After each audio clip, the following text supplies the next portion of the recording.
What's up, guys? Wanted to talk about Commander 2017, just everybody's opinions about it. I want to know what you guys really thought about this set. I think it's really good. I think it has some potential. The impact long term is just undeniable.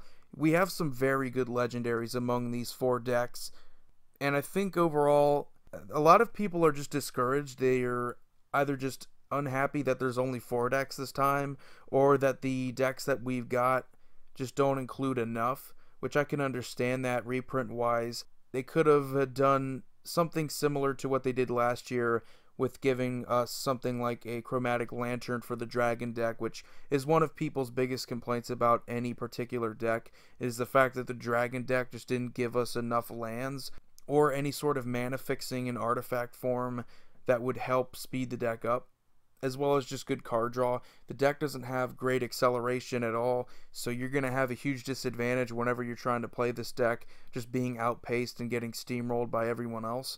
I want to talk about something that I think is very important, and that is playability out of the box, and which deck in particular I feel is the best out of the box versus decks that are obviously the worst out of the box, which would be the dragon deck. But also has to go with just the unique theme of the deck as well, and it says a lot about that too. The dragon deck isn't really anything special. I think a lot of people, they like it because it's dragons, and that's about it. It is a 5-color deck, and a lot of people, they get excited whenever they see, oh look, a 4-color deck or a 5-color deck. It must take a lot of effort to make this deck work. It must be a lot of fun. Not really.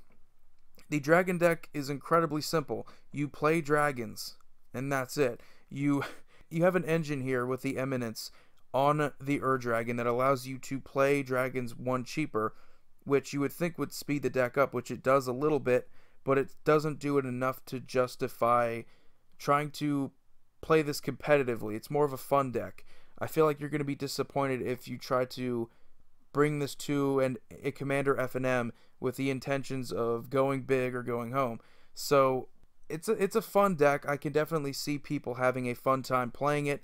However, there's a lot of money to put into it, and what you would get out, you better enjoy this deck. You better have fun with it, or you're going to be a little bit disappointed on the amount that you invested. There's a lot of lands, and they're all pretty expensive too. So you have to take that into consideration.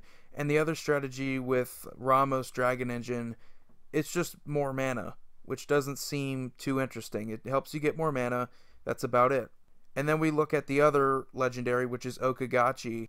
Basically more a defensive creature, I guess something you put up as a deterrent, but not really enough to warrant making him a commander over the Dragon, or even Ramos Dragon Engine, or even Scion of the Dragon for that matter.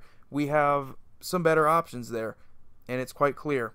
Now, with the cat deck, it suffers a similar problem. The strategy isn't anything unique. You have combats, cats, and equipment, and that's about it. It's a little bit more interesting to me than the dragon deck because you have that sub-theme of equipment. However, it fails to really excite or do anything that we haven't already seen out of the typical Voltron decks that already have a sub-theme of equipment. So Celestia is no stranger to Voltron either, and the only thing that's really going for this deck is the cat tribe theme. There's nothing really too exciting. Mary's rather boring and plain. Nazan is probably more interesting as an option here for Voltron because he searches up his own equipment there. It's kind of cool. And you have Araba, which is just your basic, oh, we have the Eminence here for cats, and we're just going to be pumping up our cats. So it's a basic combat deck. There's really nothing unique about it. The interaction is very limited. It's very boring compared to what I think a lot of people were expecting these decks to be.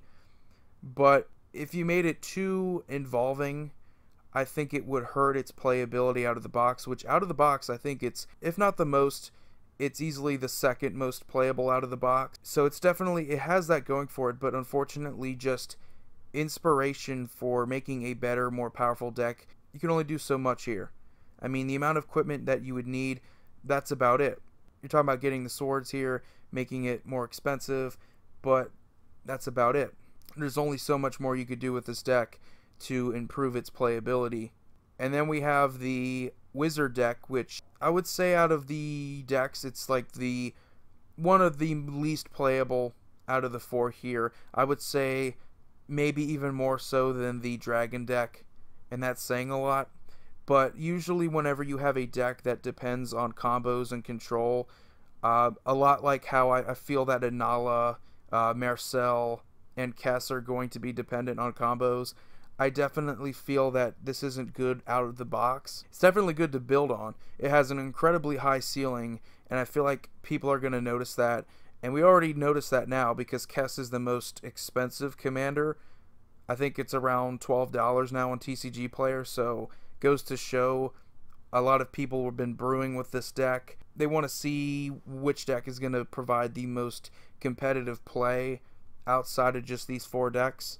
So, and I feel that the Wizard deck obviously has that high ceiling to its advantage. However, out of the box, you have all these different strategies and different angles that it tries to go into.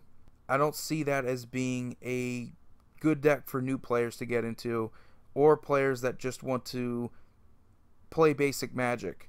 I feel that Inala is probably the best commander if you were to go with that strategy of just, playing outside of the box, because you have the ability to trigger the Eminence and get another token. So it has that. And then you have the whole thing where you get to tap 5 wizards, and I guess that's playable, but overall the deck out of the box just doesn't seem that good for me. Now we move on to the Vampire deck, which is arguably the best one out of the box. I would say maybe more so than the Cat deck. And I'm saying that because keywords mean a lot. When you don't have a ton of support, keywords mean the world. And Edgar Markov has 2 incredible keywords on top of an ability once he's out there on the battlefield. He has haste and first strike, which means that he's a pain in the ass to deal with. Your opponents are going to have to chump him, and usually they're not going to have enough creatures to really stop him, because he's going to get bigger. Each time he swings, he gets a +1/+1 counter on each vampire you control. If you don't have any other sort of pump spell or anything that can help boost up your team, like say Door of Destinies, which does come with the deck, he's going to be a 5/5 first strike and haste on that first swing, which, if you're talking out of the box, that's incredible. Now, I must also mention that decks like these can fall victim to overextending, but another cool thing about this is that out of the box, he also has his Eminence. So you're going to be casting vampires, you're going to be getting those 1/1 tokens, which are going to help chump for you, they're going to help defend for you, as well as just going all in. And so you're going to have a team that's going to be built up with +1/+1 counters.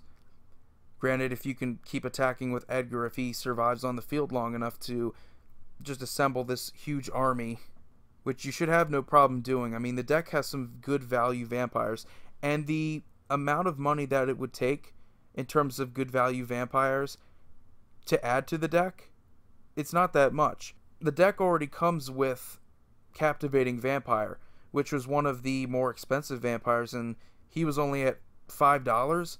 Now, it's also noteworthy that aside from this, the Vampire deck has 2 other options in Legendaries, Lycia and Mathis Fiendseeker, and unfortunately, I just don't see either of them being powerful commander options. Mathis is probably one of my favorite cards in this entire set. However, his downfall is that he almost just doesn't do enough for me. Even though his trigger is at the end step and you get to basically hate out a creature, the deck doesn't have a, what's the win con here? How do we win here?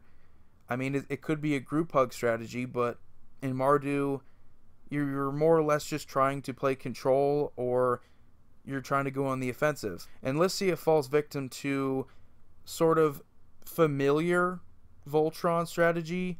In Karlov, it seems kind of awkward. Gaining life, making her cost less, I mean, I guess that's cool.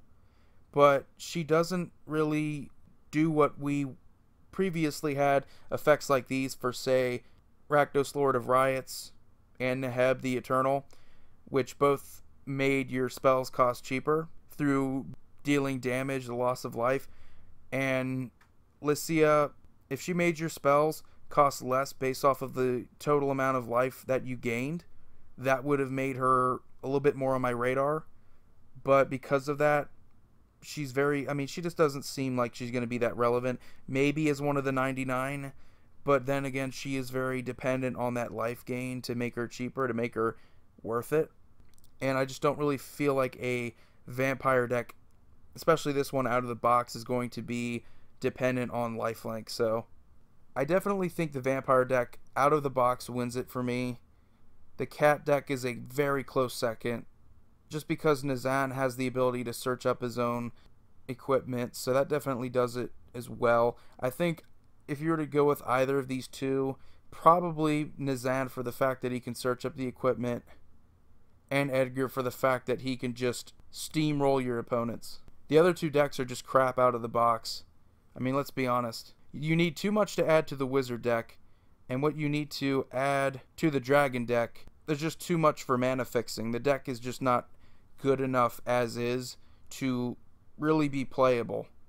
And that's what these decks are meant to be. They're meant to be something that you can take to your playgroup out of the box and play it. I mean, I've played with so many decks out of the box and they've been fun, they've been interesting, and I've seen so many new players play with these out of the box. So it's definitely important just to see people entering the format with the newest and latest decks, because it helps to refresh the format.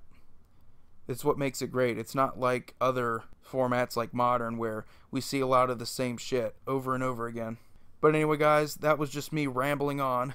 Let me know which deck you love, which deck you think is the best playable out of the box, and which was your favorite overall. I'm definitely curious to hear your opinions. Anyway, here, Void signing off. You all have a wonderful day.